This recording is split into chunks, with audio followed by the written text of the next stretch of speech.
Hey there, product people.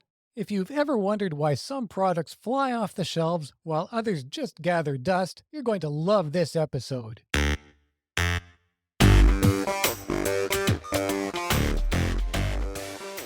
I'm Laurier Mandin, and today we're going to do something a little different on the podcast. Instead of our usual interview format, I'll be sharing insights from my new book titled I Need That: Creating and Marketing Products People Are Compelled to Buy. In a nutshell, it's about how you can flip your product from a want to a need by tapping into customers' deep aspirations and meaningful goals. We'll dig into the psychology behind consumer needs, explore how to create products that resonate deeply with your audience, and uncover strategies to make your offerings irresistible. Whether you're a startup founder, product manager, or a marketing pro, this episode is packed with actionable tips to transform your approach to product development and marketing. So, grab a notebook because we're about to unlock the secrets of creating products people can't live without. As we dive into the key concepts from I Need That, I want to share with you why I wrote this book. Over my 3 decades in marketing, I've seen countless innovative people pour their savings, time, and passion into products that were doomed from the start. It's heartbreaking to watch, and it happens far too often. In fact, depending on the sector, between 70 and 90% of product commercialization efforts fail. I wrote I Need That to give innovators the knowledge they need to avoid launching another failed product. My goal is to help you understand the crucial difference between products people want and products people need. Think about it. We all want a ridiculous number of things, don't we? Our social media feeds and online browsing histories are filled with cool gadgets, stylish clothes, and shiny new tech that catches our eye. But how many of those things do we actually buy? For most of us, very few. On the other hand, when we feel we truly need something, it becomes non-negotiable. We find a way to make it happen, whether it's a new tool for work, a solution to a persistent problem, or something that aligns deeply with our personal goals and aspirations. I uncovered a fascinating trend while researching for I Need That. It's about the word need itself and how its usage has evolved over time. Looking at data from millions of books published over the past 2 centuries, we see something remarkable. The use of the word need has increased dramatically, especially in recent decades. In fact, the word need is now used about 6 times more frequently than it was in the early 1800s. That's a lot. And here's the thing. Our basic survival needs haven't changed much in that time. We still need food, water, shelter, and safety. So why are we talking about needs so much more? The answer lies in how we've expanded our definition of what constitutes a need. In our modern, affluent societies, we've elevated many wants to the status of need. Things that were once considered luxuries are now seen as necessities by most of us. Think of air conditioning in cars, smartphones, or washing machines in houses. All of these were once things you'd brag about having, but most people now would hate to live without. For product makers, understanding this shift is critical. It's not just about creating something useful or desirable anymore. It's about tapping into that elevated and completely fabricated sense of need that drives purchases in today's market. Think about your own buying habits. We're all constantly bombarded with ads and exposed to countless products every day. We might want hundreds of things we see, but we only buy a fraction of them. Why? Because we only purchase what we feel we need. This is where the psychology of need comes into play. When we feel we need something, we're much more likely to overcome the natural resistance to spending money or changing our habits. We'll find a way to justify the purchase, to make it happen. As a product creator, your job is to position your offering in a way that elevates it from a mere want to a perceived need. This doesn't mean manipulating customers. Rather, it's about truly understanding their desires, aspirations, and pain points, and creating something that genuinely improves their lives in a meaningful way. In I Need That, I delve into strategies for achieving this. We explore how to identify the deep-seated needs your product can fulfill, how to communicate its value effectively, and how to create that sense of I need that in your target audience. Remember, people don't buy products just because they exist, or because they're attractive, or because they're well made. They buy them because they believe these products will fulfill a need, whether that's a practical need, an emotional need, or an aspirational one. By recognizing this connection between perceived needs and purchasing behavior, you can create products that resonate more deeply with consumers. You can tap into that powerful feeling of need that turns casual browsers into eager buyers. Coming up next, we'll explore specific strategies for doing just that. The key to creating a successful product lies in understanding the distinction and learning how to position your offering as a need rather than just a want. It's about tapping into the psychology of consumer behavior and creating something that resonates on a deeper level. We'll explore strategies to flip wants into needs. We'll look at how to identify true needs, how to validate your ideas effectively, and how to create products that people feel compelled to buy. So, whether you're a seasoned product developer or just starting out with your first big idea, my hope is that I Need That will give you the tools and insights you need to create products that truly make a difference in people's lives. Products they'll feel they can't live without. Now, let's dig into some of the key concepts that can help you achieve this, starting with a fundamental question. Why do people buy products? It's almost never simply about fulfilling a want or a desire. The most successful products tap into a deeper psychological need. They create a sense of urgency, a feeling that owning this product is non-negotiable. One of the core concepts I explore and build on in the book is what I call the CLIMB framework. CLIMB, C-L-I-M-B, stands for Customer Life Improving Mechanisms and Benefits. This framework helps us understand the different levels at which a product can impact a consumer's life. It's based on a structure in the form of a ladder. At the bottom of the CLIMB ladder are the functional benefits. These are the basic, practical ways a product solves a problem or improves a situation. Next up are emotional benefits. How does the product make the user feel? The third ladder rung holds the transformative benefits. In what ways does the product change the user's life for the better? And finally, at the top are transcendent benefits. How does the product contribute to something bigger than the individual user? By addressing multiple levels of the CLIMB framework, which I'll teach you how to do in the book, you create a product that's not just useful, but truly compelling. Are you getting ready to take an innovative product to market? If so, the odds are exceedingly high that you're going to fail. It doesn't have to be that way. Changing buyers' habits is very hard to do at the best of times. So a solid go-to-market plan can be your difference between costly product failure and runaway success. At Graphos Product, we're the best in the world at creating innovative product go-to-market roadmaps. Find out more and get started now at graphosproduct.com. Another new concept you'll learn is what I call the coveted condition. This is the idealized future state that your customer imagines achieving through your product. It's not what the product does, but who the customer believes they can become by using it. For example, when someone buys a high-end camera, they're not purchasing the device just to take pictures. They're investing in the idea of becoming a skilled photographer, capturing beautiful moments, and perhaps even pursuing a new creative career. Understanding and tapping into this coveted condition is key to creating products that people feel they truly need. Now let's talk about the importance of validation. One of the biggest mistakes I see product makers make is failing to properly validate their ideas before investing heavily in development. In the book, I outline strategies for effective validation, including talking to the right people. Focus on those who represent your ideal customer, not just friends and family. Asking the right questions. Don't just ask if people like your idea. Dig deeper into their current behaviors and pain points. Observing actions, not just words. Pay attention to what people do, not simply what they say they'll do. The goal of validation isn't to prove your idea is great.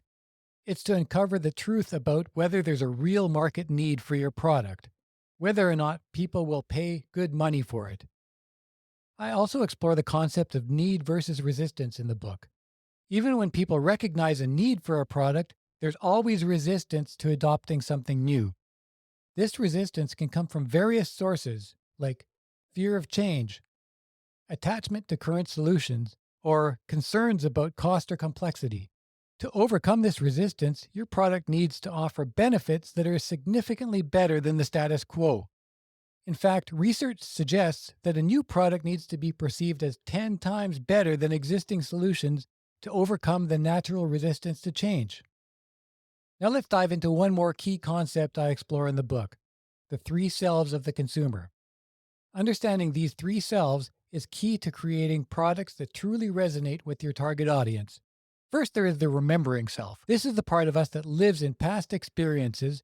It's where we store memories and form opinions based on previous interactions with products or brands. Then there is the experiencing self.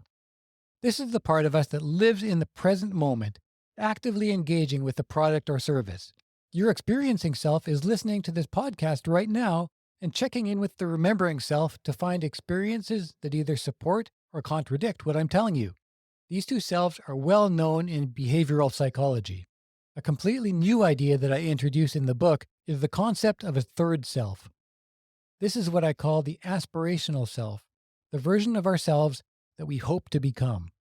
It's where our dreams, fantasies, and goals reside. When developing and marketing a product, it's super important to consider how it appeals to all three selves, perhaps most importantly, the third self that becomes obsessed with products it can envision bringing future joy. It's the daydreaming self that obsessed over a toy it wanted to have when you were a kid, or daydreams today about that trip you have to take before you kick the bucket. You really ought to understand this concept if you make a product, so let's break it down before we move on. For the remembering self, consider: how does your product align with your ideal buyer's positive memories or experiences? And how can you orchestrate or facilitate memorable moments that will stick with the user long after they've used your product? For the experiencing self, focus on: how does your product enhance the user's present moment? What immediate gratification, joy, or pleasure does it provide? And for the third self, think about: how does your product help the user become the person they aspire to be? What future goals or dreams does it support? And how does it bring on these dreams? By learning to address all three selves, you'll create a product that not only satisfies immediate needs, but also aligns with the user's past experiences and future aspirations. One more important aspect of product development that I discuss in the book is how we create truly intuitive user interfaces. One of those is the concept of natural mapping. This is the idea that most user-friendly products align with how we naturally think and behave. For example, think about a stovetop. The most intuitive design places the controls in a layout that mirrors the arrangement of the burners. This natural mapping makes it immediately clear which controls correspond to which burner, reducing confusion and errors. When developing your product, ask yourself: how can I make its use as intuitive as possible? Are there existing mental models or behaviors that I can leverage? And how can I absolutely minimize the cognitive load required for people to use the product? Basically, how user-friendly can I possibly make it? The more naturally your product fits into your users' hands, lives, and thought processes, the more likely they are to adopt it, continue using it, and tell other people about it. Sharing depends on caring, and caring requires fast and painless adoption. I also want to talk about the importance of storytelling in product marketing. In I Need That, I emphasize that it's never enough to simply list your product's features and benefits. You need to craft a compelling narrative that helps potential customers visualize how your product fits into their lives. A good product story should identify a problem or a pain point that resonates with your target audience, show how your product solves this problem in a unique, or better yet, superior way, paint a vivid picture of the positive outcome of using your product, and connect with the emotional and aspirational aspects of your customers' lives. When it matters, people don't just buy products. What they're buying into is a better version of themselves. Your story should help them see how your product will help them become that better version. Research shows that we spend nearly half of our lives daydreaming and fantasizing. And feeding those daydreams with visions of your product delivering an amazing coveted condition is something I'll teach you how to do in the book. Lastly, I want to touch on the concept of scaling for needs. As your product grows and reaches more and more customers, it's critical to maintain focus on the core needs you're addressing. However, you also have to be adaptable. In the book, I discuss strategies for scaling your product while staying true to your core mission. This includes 4 important things. First, continuous validation. Keep checking in with your customers to ensure you're meeting their evolving needs. Next, modular design. Create a core product that can be easily adapted or expanded to meet different user needs or market segments. Third, building a learning organization. Foster a culture that values customer feedback and is quick to iterate based on new insights. And fourth, balance innovation and familiarity. As you evolve your product, maintain enough familiarity that existing users don't feel alienated. Scaling is never just about reaching more customers. It's really about deepening your understanding of customer needs and continually refining your product to meet those needs. Better and still better. And when you scale, everything gets magnified, including every manufacturing flaw, every process issue, and every breakage problem. It's so important to perfect every detail before you even think of scaling. These concepts, the 3 selves, natural mapping, storytelling, and scaling for needs, are just a few of the many topics I explore in depth in I Need That.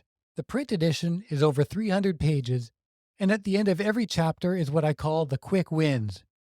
There are over 100 of these in all, and they're mini workshops, tactics, and explorations designed to be completed in just 10 to 30 minutes. Each one's job is to move you forward another notch in your product journey and to help ensure there's no way your product will fail.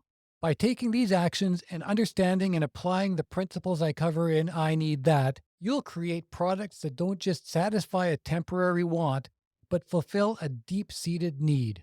Whether you're a startup founder, a product manager in a large corporation, or anywhere in between, these insights will help you create products that truly resonate with your target audience and stand out in a crowded marketplace.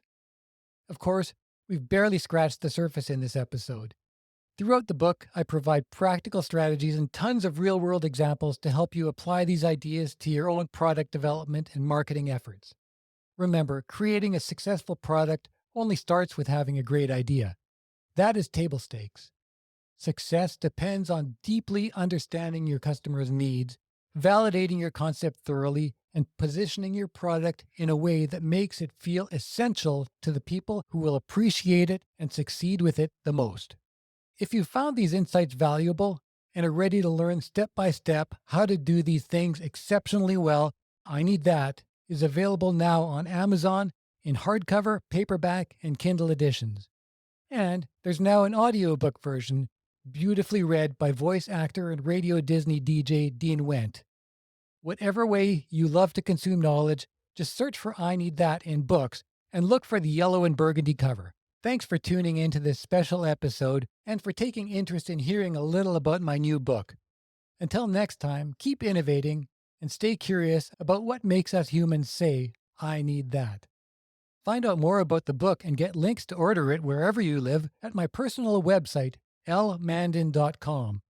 While you're there, sign up for the Need Feed, my daily email and blog that gives you a steady and fascinating feed of product marketing tips, insight, and advice.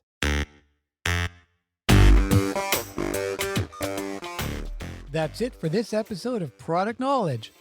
Find out more about me at lmandin.com and buy the book in the format you prefer on Amazon. You'll find links in the show notes. Be sure to visit graphosproduct.com, where you'll find all the podcast episodes with transcripts and get insights from our blog. Reach out to us at graphosproduct or email us through the forum at graphosproduct.com. Thanks for listening. I'm Laurier Mandin.